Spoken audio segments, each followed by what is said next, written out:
Halo, hari ini kita ngobrolin lagi nih materi dari buku Inspired ya. Kali ini kita fokus ke bab 48, ada teknik product discovery yang menarik banget. Prototype live data. Pernah nggak sih Anda mikir gimana caranya ya ngetes ide pakai data asli, tapi nggak perlu bangun produk lengkap dulu? Nah, ini dia jawabannya. Ini tuh alat yang kuat banget, tapi emang spesifik sih penggunaannya. Tujuannya bukan cuma simulasi biasa, tapi dapat bukti nyata dari pemakaian beneran. Cuma caranya lebih cerdas dan efisien gitu. Oke. Coba kita bedah yuk. Misalnya nih, kita punya ide fitur baru. Gimana caranya kita tahu orang bakal pakai nggak? Atau bakal works nggak di lapangan, gitu kan? Tapi, ya itu, sebelum kita keluarin waktu sama biaya gede buat bangun lengkap. Disinilah prototype live data masuk, gitu ya. Batas banget. Yang keren tuh gini, dia dirancang buat dua hal penting. Satu, akses sumber data live, data beneran. Dua, dia nerima traffic pengguna asli tapi jumlahnya dibatesin buat ngumpulin data penggunaan aktual. Jadi, ya ini bukan sekedar wireframe atau prototipe klik-klikan biasa. Nah iya, ini nih bagian yang bikin penasaran. Berarti tujuannya validasi ide secepat dan semurah mungkin ya. Sumber ini ngebutin biayanya cuma sebagian kecil aja loh, katanya sekitar 5-10% dari ongkos bikin produk komersial beneran. Ini kan bisa nyegah pemborosan gede banget kalau ternyata idenya kurang pas gitu ya. Betul sekali, makanya penting juga buat paham apa aja yang nggak termasuk di prototipe ini. Dia sengaja dibikin kualitasnya rendah, istilahnya low fidelity lah ya kalau dari sisi engineering. Jadi nggak ada use case lengkap, testing otomatisnya minim banget, nggak mikirin internasionalisasi atau lokalisasi dulu. Terus performa, skalabilitas itu diabaikan. SEO juga enggak.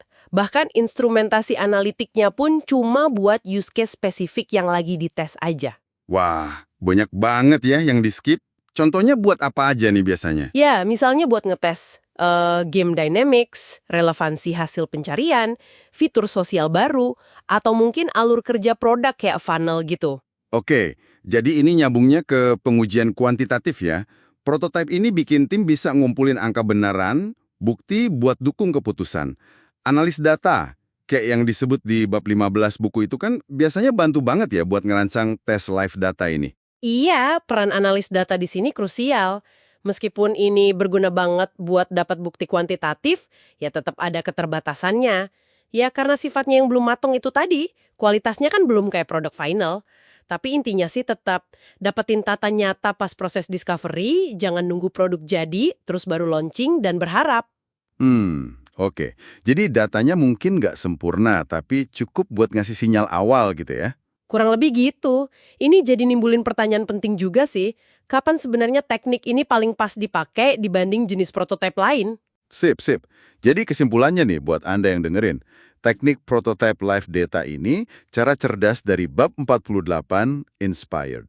Gunanya buat ngumpulin bukti nyata soal ide produk Anda, tapi cepat dan murah. Caranya yaitu pakai data dan pengguna sungguhan, tapi skalanya kecil. Biar nggak ambil risiko gede bangun sesuatu yang ternyata nggak dibutuhin pasar. Sebagai penutup nih, ada satu pemikiran buat Anda renungkan. Kan prototipe ini sengaja ya ngorbanin banyak aspek produk final, kualitas, skala, dan lain-lain. Pertanyaannya, gimana caranya tim nentuin tingkat poles minimum yang pas, cukup supaya data yang dikumpulin bisa dipercaya, tapi ya jangan sampai malah jadi kayak bangun produk beneran gitu. Gimana caranya nyimbangin resiko pakai data live dari produk yang belum oke dengan kebutuhan kita akan bukti yang kuat? Nah, itu tantangannya.